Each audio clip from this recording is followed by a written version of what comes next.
So here's a new one for you, a smartphone with two screens. This is the Nubia X, an Android smartphone that comes with two built-in screens, one on the front and one on the back. You know we couldn't let this one slip by without a full-on durability test. Let's get started.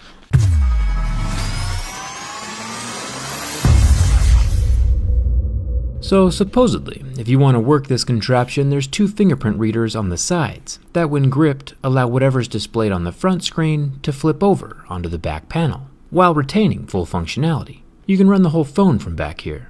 When the rear screen is turned off, it looks just like a normal phone. Let's see what happens when we scratch test both screens. This Nubia X comes with a built-in screen protector, which is nice. I'll pull that off. The interesting thing with this phone is that there's no notch. There's no front-facing cameras or sensors that need to be hidden, which allows the whole front of the phone to light up, edge to edge, as a display with pretty much no bezels. As we see from the scratch test, the front is made with tempered glass, scratching at a level 6 with deeper grooves at a level 7. Gotta be fair to both screens though, I'll grip the sides and flip it around. The rear screen has a much lower refresh rate than the front screen, and has kind of a yellow tinge to it. And is also covered with a screen protector. I've found that the yellowness is just a blue light filter that can be removed. I'll show you that in a second. The blue backing on the phone is kind of like reflective film that acts as a two-way mirror that hides the second screen when it's turned off.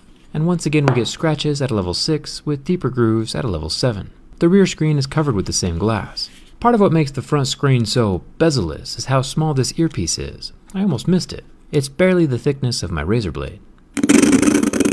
The sides of the phone sound and look like anodized aluminum. You can see the silver color shining through under the blue coating, even here on the metal power button. One possible weak point in the frame is this flattened portion where the fingerprint scanner resides. It looks suspiciously like the design flaw we saw in the iPad Pro, and we know how that one turned out. This phone has two of them, one on either side. I'm kind of nervous. The top of the phone has more metal, and what looks like an IR blaster up top for changing the channels on your TV.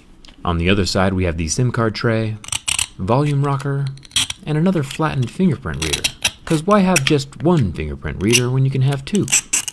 Two is kind of the theme of this phone. There's two SIM card slots as well, which pairs nicely with the two screens. Just one USB-C port down here at the bottom, alongside the loudspeaker holes. You might be thinking to yourself, Jerry, why in the world would anyone want two screens on their phone? Well, let me tell you.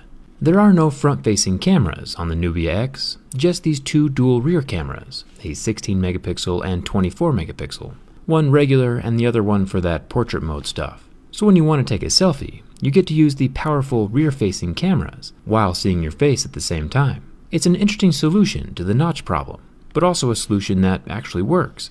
I'm impressed with the ingenuity. I genuinely did not see this one coming. Like dual everything else on the phone, there are two fingerprint scanners. You can use one or set up both for added security. And even with the damage inflicted on the right side, the phone can still sense and unlock my fingerprint. Not too shabby, but at least there's the backup if one ever fails. Now here's where things get interesting.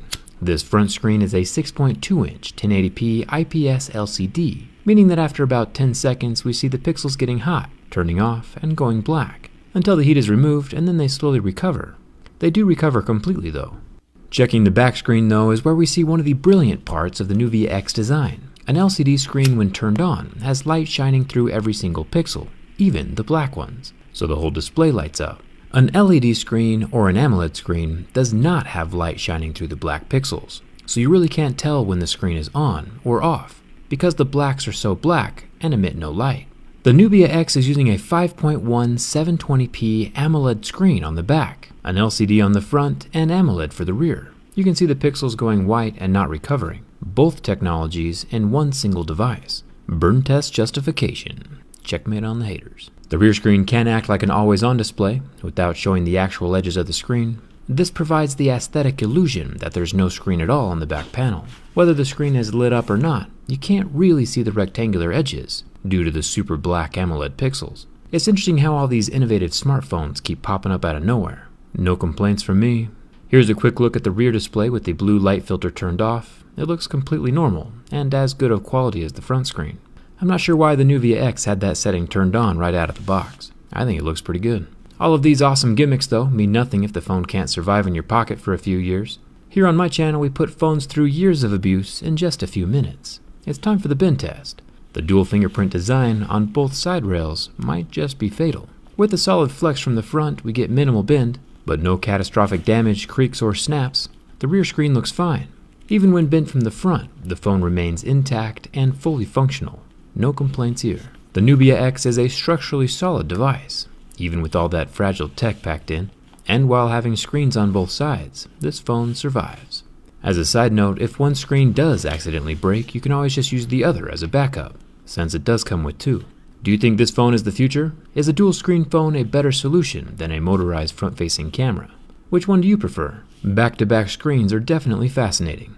Hit that subscribe button if you haven't already, and coming out with me on Instagram and Twitter. Thanks, Tom, for watching. I'll see you around.